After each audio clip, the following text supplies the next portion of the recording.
The Clades are a family of farmers that grow a plant that changed the way of life of Avalonia. When the plants mysteriously begin to die, Searcher Clade is recruited to a team that is to venture deep underground to get to the root of the problem. The explorers not only find a new and bizarre world, Searcher Clade finds someone else. This is Disney Animation's Strange World.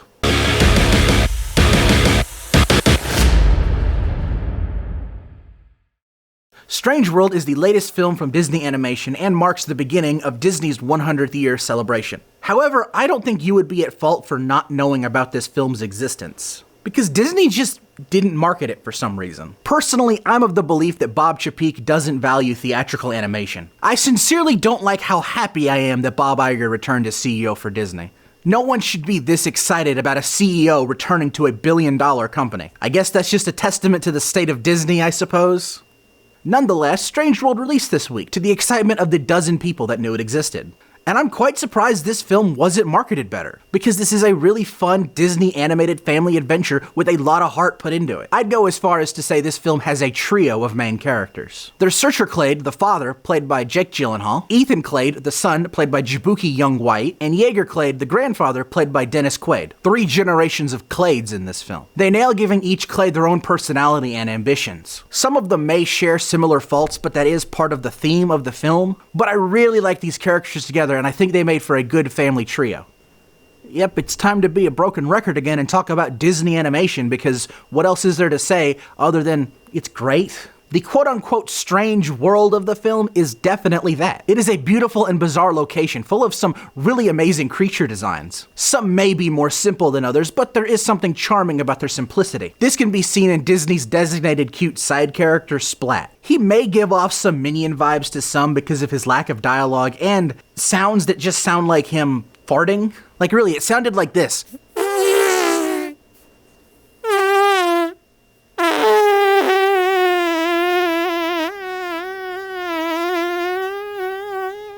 That's kind of what he sounded like throughout the film. He was a helpful character who could be a bit sassy at times, but I definitely think I enjoyed Legend the dog more. The dog just looks so unique compared to some other Disney-designated cute sidekicks, especially in the 3D era. Also, as far as Disney animated films go, this is definitely one of the more animated ones, if that makes any sense. The characters move a lot more fluidly and a lot more like a slapstick cartoon. Think something like Hotel Transylvania, and maybe that's a make it or break it thing for you, but that's really the best comparison I got. But once again, Disney's animation is just chef's kiss. Now the film's story is where I think it tumbles just a little bit. This film is definitely Disney's father-son answer to Pixar's Turning Red, a film with a very heavy mother-daughter conflict.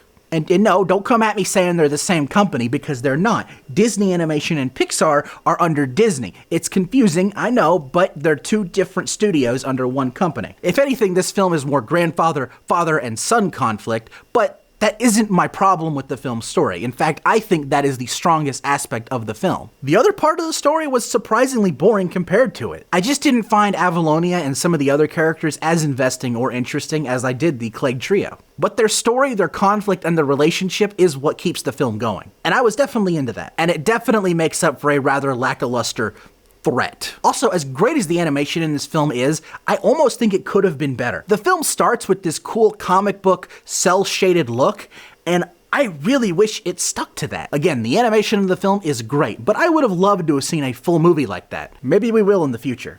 I don't know why it seems like Disney's trying to sweep this under the rug. Some may have their theories as to why, but me personally, I highly recommend this film. The cast and characters are all great, the animation is amazing, and while the threat of the film is not as engaging, the characters' conflict definitely is. If you're looking for a fun family adventure, this is one I can definitely recommend. Don't mind me just doing Disney's job for them.